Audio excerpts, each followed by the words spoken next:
Hey, so email marketing is actually changing right now, and here's exactly what you need to know, okay, in 2026. So, in today's video, I'm going to share with you a few key shifts to keep in mind as you plan for your next newsletter strategy or your email marketing strategy for 2026, okay, so that you can stay ahead of what's coming and make sure that your emails actually they can be seen, they can get open, they can get more clicks, and they can get more sales. But first, okay, before we go into the breakdown, okay, if you want me to review your email strategy for free, okay, this month I'm doing exactly that, just for a case study.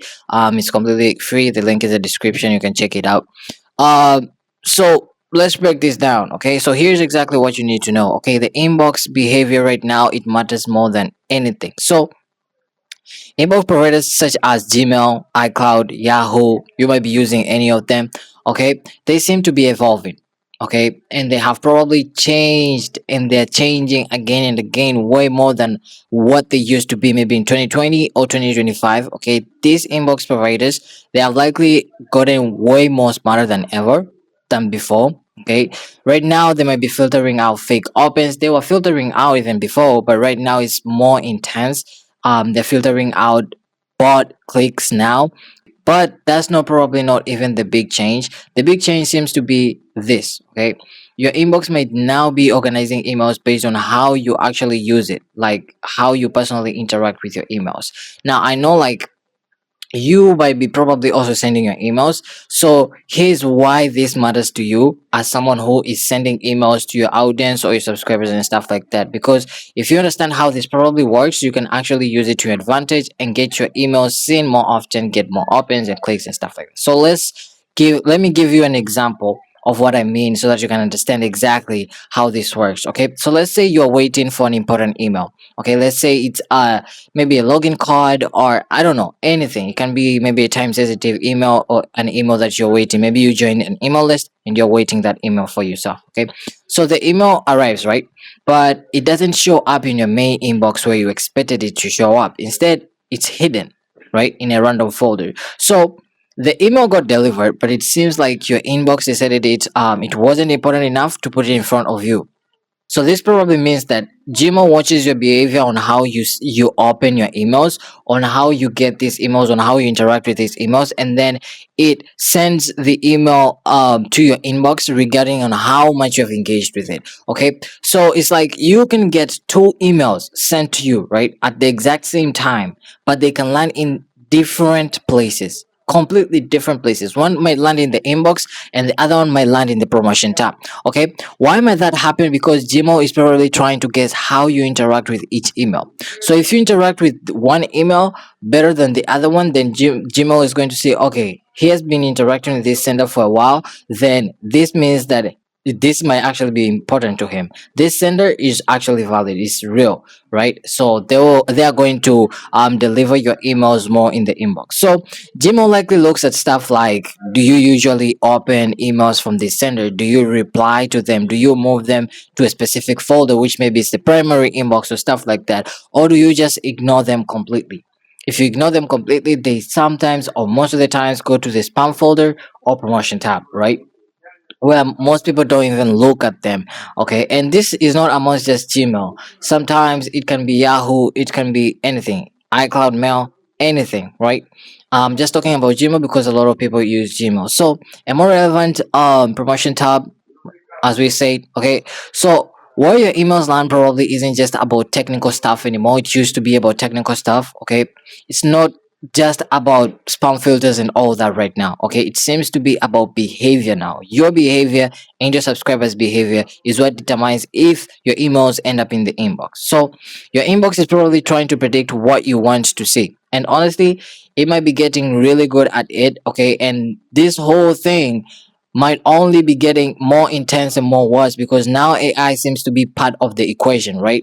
So AI probably scans your subject lines, your preview text, and your entire email copy, your entire email body. Okay, then it might decide where your email should go based on all of that information. Because even we can see, like, Google has said this; it has attached AI to inbox management. So it's getting really intense. So what does this mean for you? If your email does not get real responses from real people like your subscribers and stuff like that, they might still get delivered, but probably get delivered in the primary in the promotion tab instead of the primary inbox, right? They might get delivered into the spam folder instead of the primary inbox. But if you focus on getting more replies, getting more clicks, building that trust, okay, getting real interaction with your prospects, then your emails will likely keep landing where they need to be, which is in front of your audience in the inbox. Okay, so that's point number one. Okay, point number one is really important, but if you do not know point number two, then point number one is useless. Okay, so moving on to the next one, which is point number two.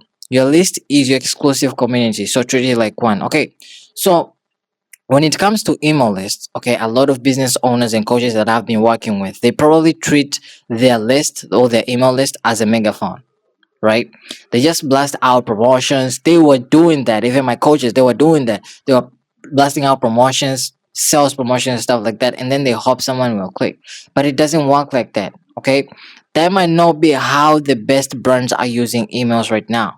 Right, and here's why this matters to you as someone who is sending emails or as someone who has a business and has an email list. Okay, if you shift on how you think about your email list and start treating it like a community, like a school community or Discord community, you're probably going to see way more better results, way more opens, way more clicks, way more sales to your offers. Okay, so whether you're selling digital products, running a paid community, hosting events, teaching courses, or doing consulting, whatever it is, okay, it probably works way better when your audience already knows you.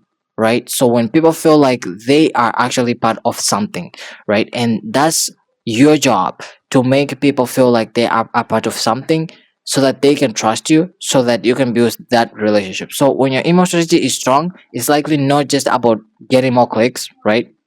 It's about building that trust. So your email might become the center of everything else that you do, right? So this is an example of new projects. Okay, look at this brand like new project. They probably don't just send out promotions, right? They seem to make their subscribers feel special, like they're a part of an inner circle or something like that. Okay, they might be sending exclusive offers, which is important sometimes. Okay, personal campaigns and real connections. They want to build connections, right? Welcome to the winners club, right? They are building a certain connection with their prospects and stuff like that. So your email campaign probably shouldn't be just about pushing products or pushing services. Okay, they should likely be built about building long-term relationship with real people. And when you do that, okay, people probably stick around. They might buy from you. They might keep talking with you and engaging with your email. They could even recommend you to others, to their friends and stuff like that. So if you need the best newsletter strategies and content ideas, let me know down below, and then I will send you a document. I have all that prepared for you so that it can help you strengthen your connection with your audience. So moving down to number three now, let's talk about what actually makes your list valuable. Okay, because this is probably where a lot of people get wrong, a lot of business owners get wrong. Okay, you might be thinking your list is valuable just because of the number of people on there. Now, I have worked with coaches who have 2 million subscribers, okay, 150 thousand subscribers, and they think the email list is pretty valuable. But what they probably miss out, okay, the number of people on your email list isn't that important anymore. Okay, so if you're planning to work with sponsors, partners, or just grow your own business through email, there's probably one thing that matters way more than list size, and that's engagement. So having a big list size right now is not that important than having engagement in your email list. These days, like, people probably really don't care about how many followers you have maybe on the internet, or how huge is your email list. Okay, what people really care about is how engaged your audience actually is. So if you have a great engagement audience, like for example, you can have having a campaign get delivered at 99% rate, and having an open rate of 47 plus, and click-through rate of at least 1.5%, then it's great. Okay, if you're getting real human engagement, you're probably winning. What might that look like? Is probably people replying to your emails, forwarding them to their friends, clicking on specific links because they're genuinely interested in what you're sharing. That's likely what builds relevancy, trust, and long term value.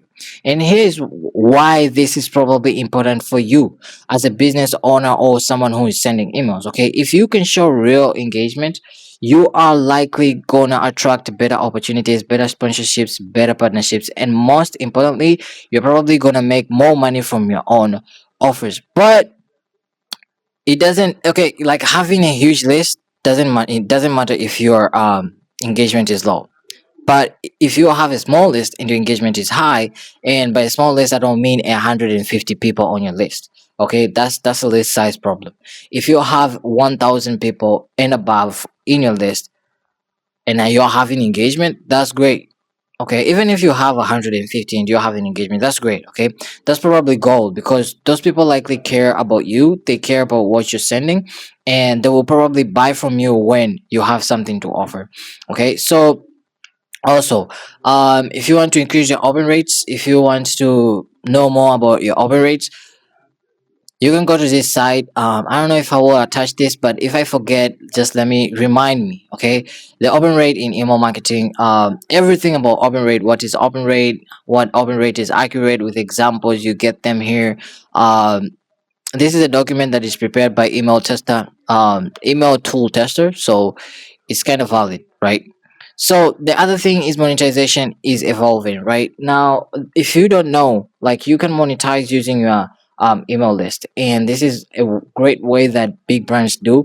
When you log into big brands, you can see like there's some ads or sponsorship ads that they're there, and that's one way to monetize your email list if you have a huge audience. So we've been talking about engagement, and now let's talk about what actually you can do with the engaged audience. Okay, because this is probably where things get more interesting. Selling ads in your newsletter can probably work, and yeah, it might be solid, a solid way to make money. We can actually cover this. We have actually covered this in the previous issue, but here's what it seems like. Okay, here's why this is important. Ads are probably just a small piece of a whole monetization puzzle. Your own offers, that's likely where the real money is.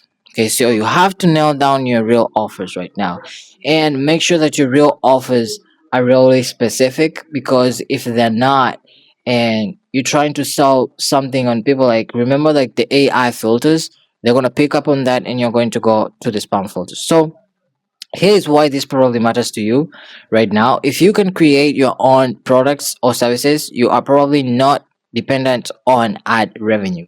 So you might control your income, and you can likely make way more money with way fewer people on your list. So think about it, even just a small number of people buying directly from you, this might bring you more revenue than the ads alone. Okay, so the point might be this. Okay, treat your newsletter like a high value experience, because it's probably not just about place to share content. It's not a place to share content and ads and stuff like that.